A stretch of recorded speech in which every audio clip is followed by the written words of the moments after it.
Blue moon blue moon అనే cinema ఆస్కార్కి nominate అయిన ఒక ఫిలిం.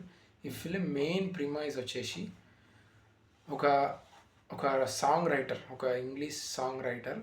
అతను ఒక ఒక సక్సెస్ఫుల్ రైటర్. బట్ అతని అబ్సెషన్ ఒక లవ్. అంటే అతను 50 ఇయర్స్ ఒక ఓల్డ్ మ్యాన్, ఒక 20 ఇయర్స్ ఒక అమ్మాయిని లవ్ చేస్తాడు. ఆ అమ్మాయి ఇతన్ని లవ్ చేయదు. ఇన్ఫ్యాక్ట్ ఆ అమ్మాయి అంటే ఇతనికి చాలా ఎక్కువ ప్రేమ, అతని ఇన్స్పిరేషన్ అవ్వచ్చు, ఇవన్నీ కూడా చాలా ఆ అమ్మాయి మీద ఇతను పెట్టుకునే హోప్స్ వేరే లెవెల్లో ఉంటాయి. అంటే ఒక అబ్సెషన్గా మారిపోయి ఇతని లైఫ్ ఎట్లా ఎండ్ అయింది అండ్ ఆ ఎండుకు గల కారణం ఈ అమ్మాయినా, ఈ అమ్మాయి అతని లైఫ్ అంటే అతను చనిపోవడానికి గల కారణం ఈ అమ్మాయి ప్లేస్ చేసిందా అనేది ఈ ఫిలిం ఎక్స్ప్లోర్ చేస్తుంది. బ్లూ మూన్ అనే సినిమా ఎక్స్ట్రీమ్లీ ఒక బార్లో జరుగుతుంటుంది. టోటల్ స్టోరీ ఒక బార్లో జరుగుతుంటుంది లిటరల్గా. ఓపెనింగ్ సీన్ ఒక్కటి తప్ప మిగతా అంతా సినారీ ఏదైతే ఉందో అదంతా కూడా ఒక బార్లో జరుగుతుంటుంది.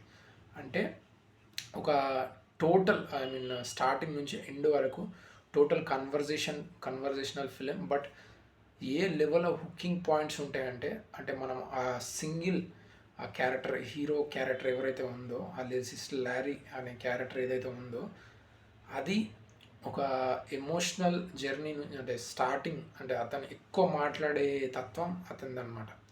అతను రాసిన సాంగ్స్ ప్లే అవుతుంటాయి. అంటే ఒక పియానిస్ట్ ఉంటాడు. చాలా తక్కువ క్యారెక్టర్స్తో ఒక బార్లో జరుగుతున్న ఒక ఎక్స్ట్రీమ్ కన్వర్జేషనల్ డ్రామా అనమాట. దాంట్లో మనకు చిన్న చిన్న విషయాలు కూడా చాలా డీప్ డౌన్, అంటే ఒక కరెక్ట్గా మీరు ఆ కన్వర్జేషన్ కనుక అర్థం చేసుకుంటే అది next level engagement and next level understanding of ఆ క్యారెక్టర్, ఇవన్నీ కూడా డీప్గా తీసుకెళ్ళి మనము ఒక ఒక కన్క్లూజన్ వచ్చేసరికి మాత్రం మనం సింపథైజ్ అయిపోతాం. అండ్ చాలా లెర్నింగ్స్ కూడా తీసుకోవడానికి ఈ ఫిలిం చాలా ఇంపార్టెంట్. అండ్ చాలామందికి ఒక లవ్ జోన్, అంటే ఒక అమ్మాయి ఎదుటి అమ్మాయి లవ్ చేయకపోయినా కూడా మనం ఇంకెక్కువ లవ్ చేయడం స్టార్ట్ చేస్తాం. అంటే మనని కాదనుకుంటున్న ఒక అమ్మాయి కోసం మనం ఏ లెవెల్లో ఇంట్రెస్ట్ చూపిస్తాం, ఎంత తపన పడతాం, అండ్ దానివల్ల వచ్చే పరిణామాలు ఏంటి, అండ్ దానివల్ల వచ్చే ప్రాబ్లమ్స్ ఏంటిది. ప్రాబ్లమ్స్ కన్నా మోర్ దెన్ ఆ బ్లాక్ ఏదైతే ఉందో ఆ బ్లాక్ సంబంధించిన కరెక్ట్ ట్రామా అవ్వచ్చు, దాన్ని ఈ బ్లూ మూన్ అనే సినిమాలో వేరే లెవెల్ ఎక్స్ప్లోర్ చేయడం జరిగింది.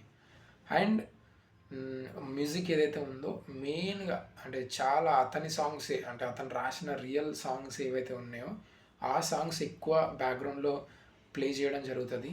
అండ్ చాలా ఒక పియానో, ఒక ఒక మ్యూజిక్ అనేది చాలా ఎక్కువ బ్యాక్గ్రౌండ్లో మనకు వినిపిస్తుంటుంది. అంటే ఒక సిచ్యువేషనల్ ఫిలిం, అంటే ఒక సిచ్యువేషన్ స్టార్ట్ అయ్యి అతను ఎండ్ అవ్వడంతో ఈ ఫిలిం కూడా ఎండ్ అవ్వడం జరుగుతుంది. అండ్ చాలా బాగుంటుంది సినిమా, మీరైతే మిస్ అవ్వకండి. అండ్ చాలా అంటే ఏమంటారు, అర్థం చేసుకోవాల్సి వస్తుంది. ఈ సబ్ టైటిల్స్ ఏవైతే ఉన్నాయో అవి కరెక్ట్గా అర్థం చేసుకుంటేనే మీకు సినిమా అర్థమవుతుంది.